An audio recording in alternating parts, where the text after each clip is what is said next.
Okay, so welcome back. It's Tuesday evening and here I am outstanding in my field, and I've got a big decision to make because there's the Oulton Park Gold Cup this coming weekend and harvest is almost upon us.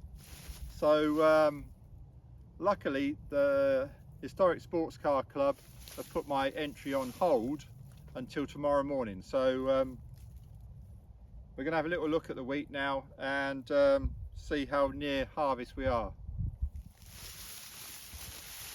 So this is a variety called Skyfall, and one of its characteristics is that it's a bearded wheat. So it's got these awls on it, a bit like barley. It's a million wheat, so it's favoured by the bread makers, and it's an early maturing variety, so therefore it's early to harvest, which when you want to go racing is probably not in your favour, especially when the Gold Cup is at the end of July. But we'll rub the ears out now and have a little look. So there we go, that's all the grains there, and they're looking quite plump. But what I can do is, I don't know if you can see this, I can actually push my thumb through the middle. So I think this will be best part of a week before it's ready, and so I can go racing. Best we get in the workshop.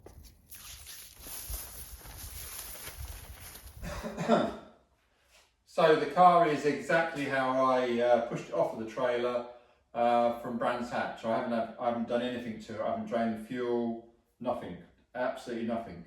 And so we've got to decide what we want to do before Oulton Park. Now, I haven't driven this car at Oulton Park, so I've got absolutely no idea on what sort of gearing I should have. Last time I was there, I was in the MG. The only thing I can do on the MG is change tyre pressures. So it's a little bit of an unknown. I've looked at the list that I got from Keith, and there is to be fair, there is a bit of a difference between Oulton Park and Grand Prix circuit, but rightly or wrongly, I've decided to leave the gear ratios as they are, go through qualifying and see how they are. We can always change them at the track, but I might live to regret that, but that's what I've decided to do. So I think what we'll do now is we'll get the car up on the ramp, take the wheels off, take the body off, and then start cleaning it and looking around it just to make sure there's no problems with the car. The one thing that I do want to do before this race, before Oulton, is I want to check the valve clearances on the engine, because I haven't done that for a little while. But apart from that, hopefully it's just give it a good clean and spanner check it.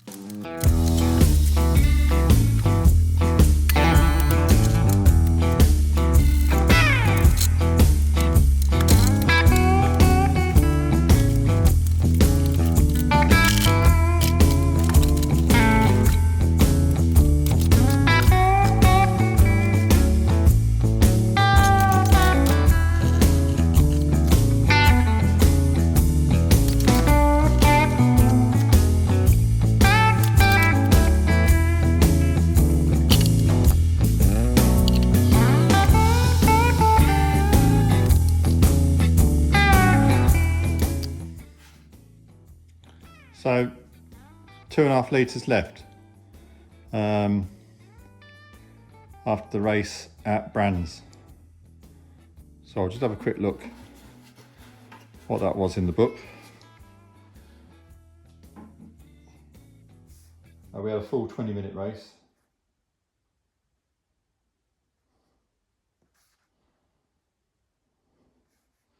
and we used 14.5 litres. Yeah, so that's quite interesting, because I thought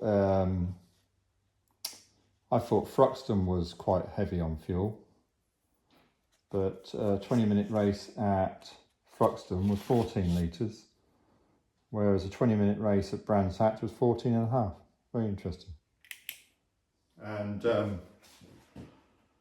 so I ran the car on pump fuel at Thruxton, which seemed okay, but I left the same fuel in to do the practice on the first practice at Brands Hatch.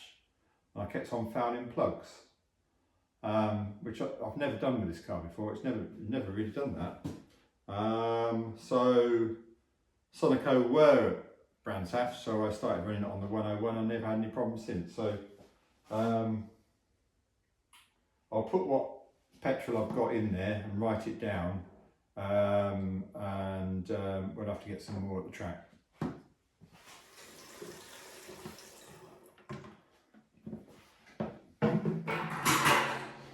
So that's 7 litres in, that's all I've got. So remember that, I've only put 7 litres in. So when I get to the track, at the weekend, one of the first ports of call is to the petrol guy and get some more fuel. So what we're going to do now is go around each corner, and what I like to do is spray all the components with WD-40.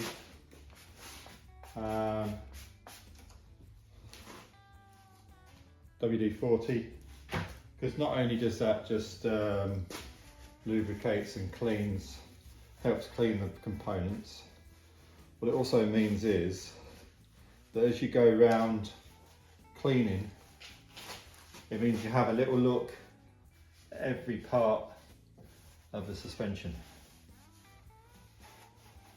and by doing that you can just have a little look just to make sure nothing's changed. You know, there's no small cracks developed or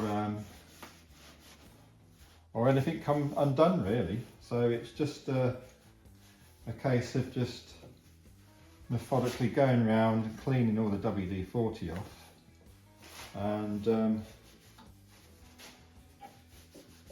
it's just a good way of ensuring that you have a good look around everything.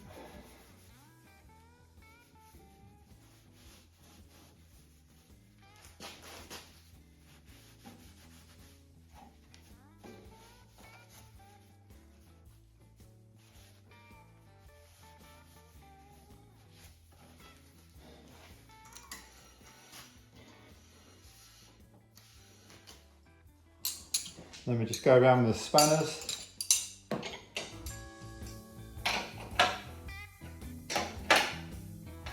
Check everything's tight, make sure nothing's moved.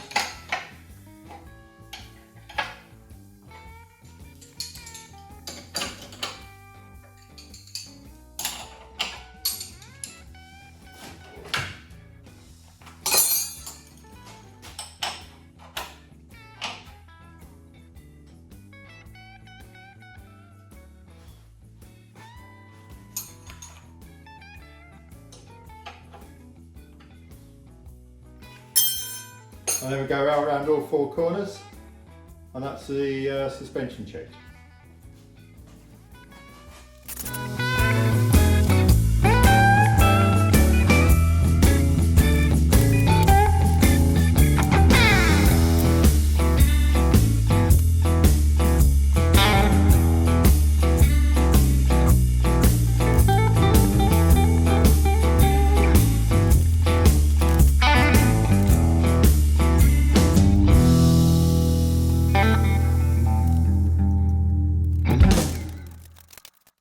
Okay, so that's all the suspension checked, and the frames that I can see, we've gone round and we've sprayed oil on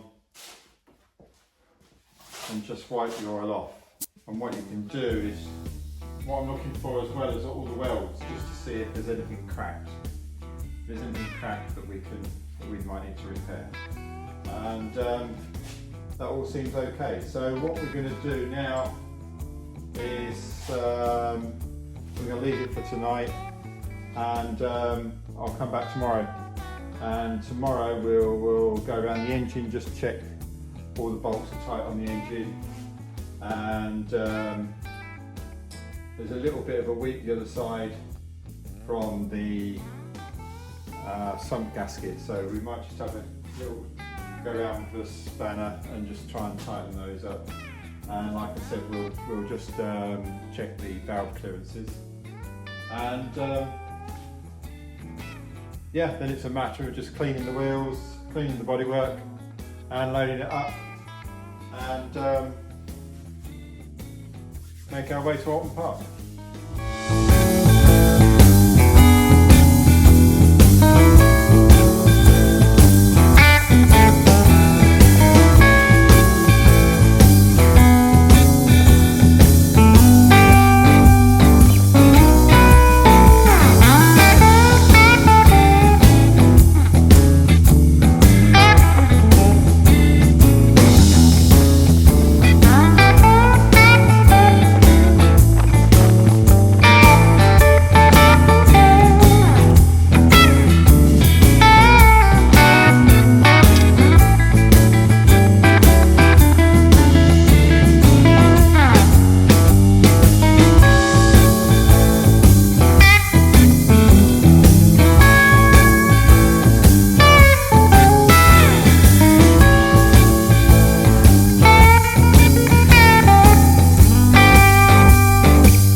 Okay, so for those that don't know, I'll just explain what we've just done. We have adjusted the valve clearances, and basically the valve clearance is the slack between the push rods and the valve, and too big a gap and the valves don't open enough, and especially on a race engine you want the valves to open to the maximum.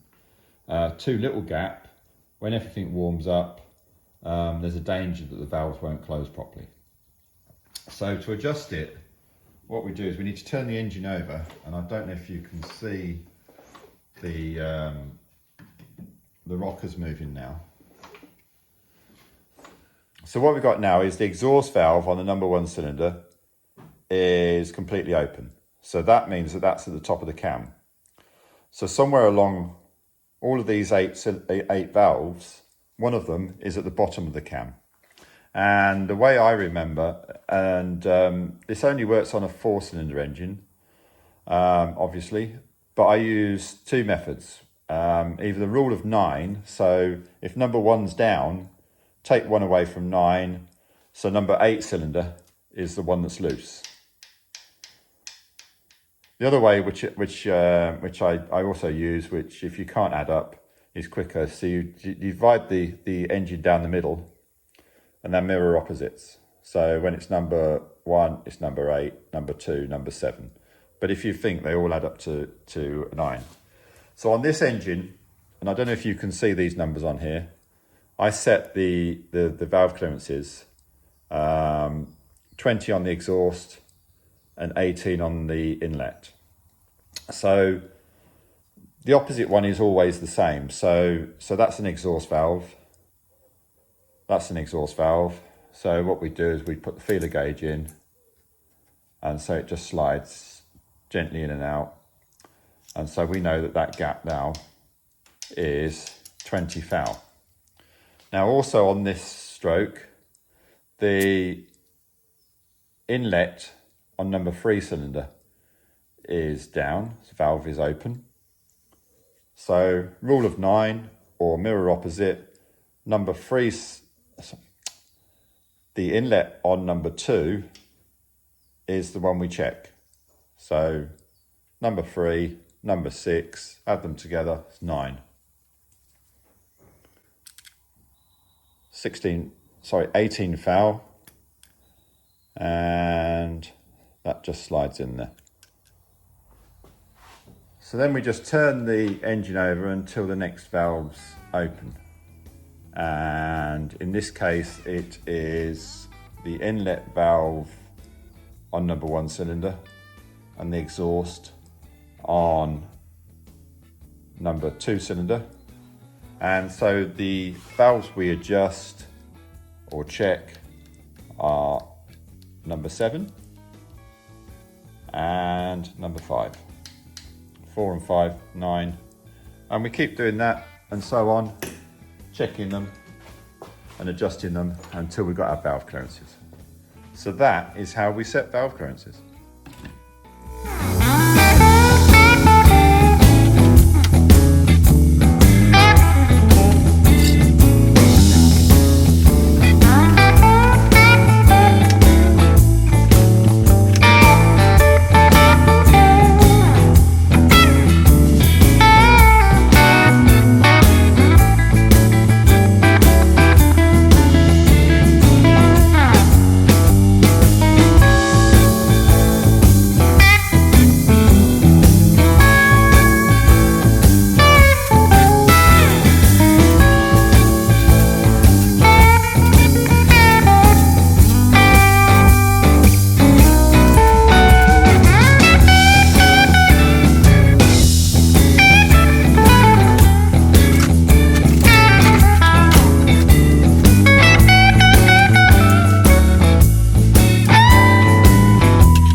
Tomorrow we'll load the car into the trailer, and next time we'll see you will be at Oulton Park. There's a couple of things that I need to do when I get to the track, and I've written them down in this little note, and I'll put them on the steering wheel to remind me. And that's to put an extra 10 litres of fuel in and tighten the wheel nuts. So yeah, thanks for watching, hope you enjoyed this video, and remember, how hard can it be?